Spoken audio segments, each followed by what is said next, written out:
در نبی پر یہ عمر بیتے ہوں مجھ پہ لطف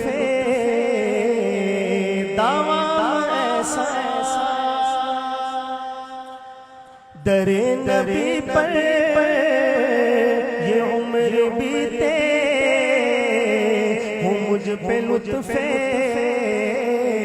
دعویٰ ایسا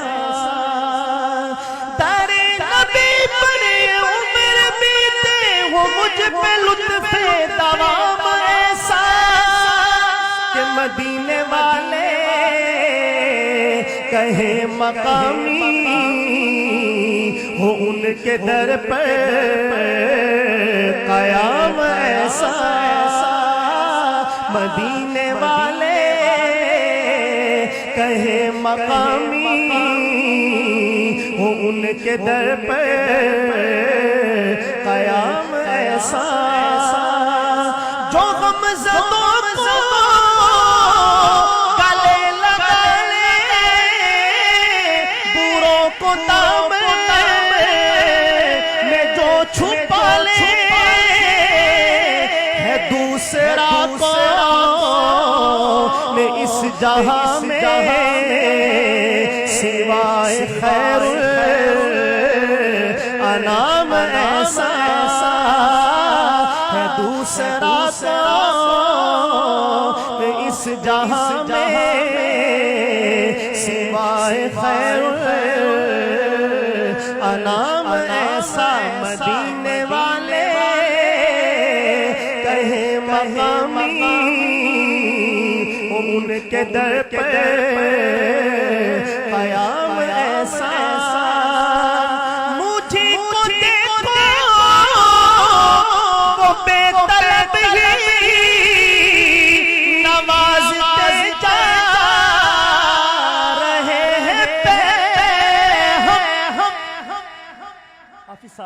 یہ پوری لائن یہاں بیٹھی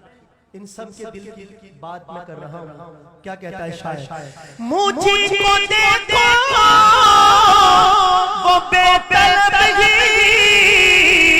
نوازتے جا رہے ہیں ہم نہ میرا کوئی عمل ہے ایسا نہ میرا کوئی ہے کام ایسا نہ میرا کوئی عمل ہے ایسا نہ میرا کوئی ہے کام ایسا مدینے والے کہیں مقامی ہو ان کے در پر قیام ایسا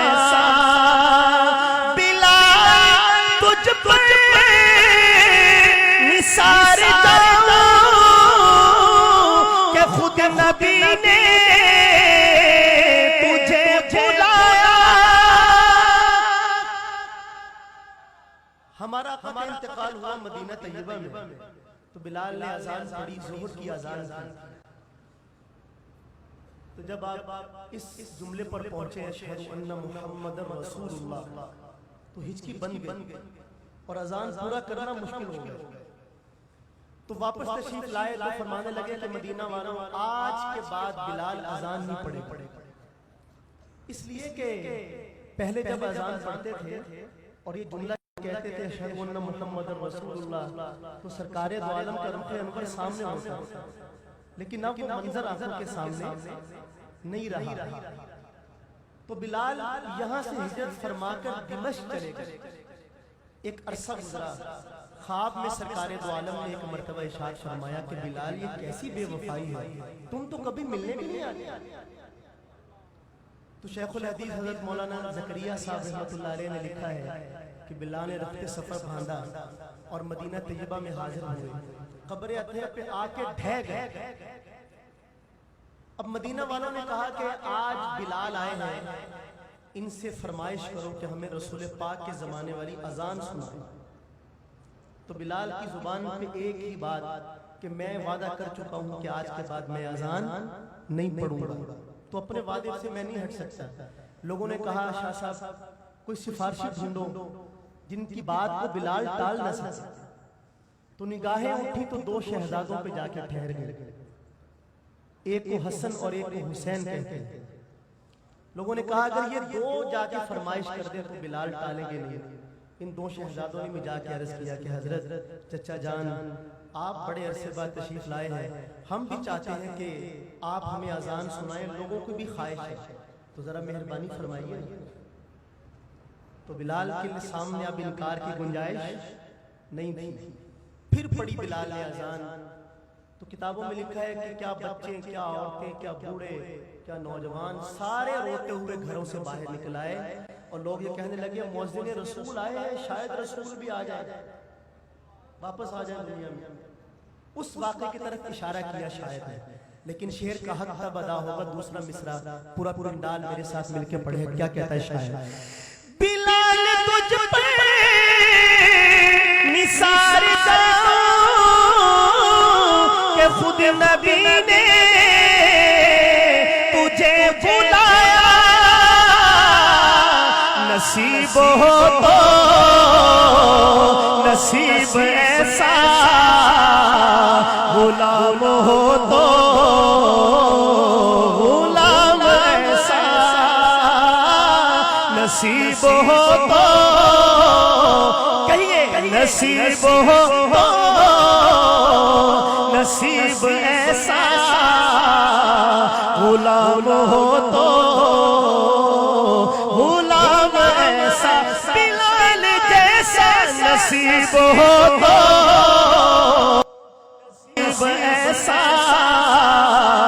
غلام ہو تو غلام ایسا. مدینے والے کہے مقامی ہو ان کے در پر قیام ایسا,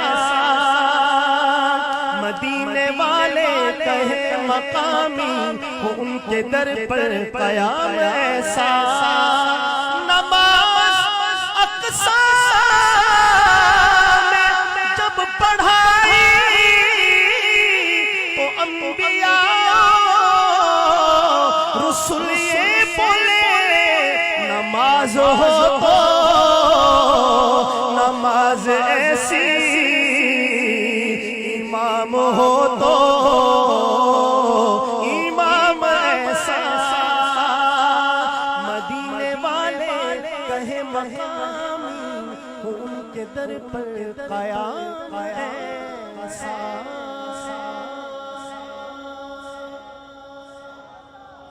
کلام تو بہت ہیں پڑھنے کے لیے, لیکن اب چونکہ مدینہ طیبہ کا مسافر بننے والے ہیں دو ساتھی ہمارے درمیان سے, تو رات کا آخری پہر ہے ماشاءاللہ. دو شعر ایک معروف کلام آغاز کرتا ہوں, ملاحظہ فرمائیے. شہر مدینہ یاد آیا ہے, شہر مدینہ یاد آیا ہے, وہ بھی اتنی رات گئے بولے شہر مدینہ یاد آیا ہے, وہ بھی اتنی رات گئے, عشق نبی میں دل تڑپا ہے, عشق نبی میں دل تڑپا ہے, وہ بھی اتنی رات گئے, عشق نبی میں دل تڑپا ہے, وہ بھی اتنی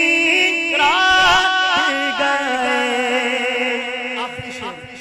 لب پر ذکر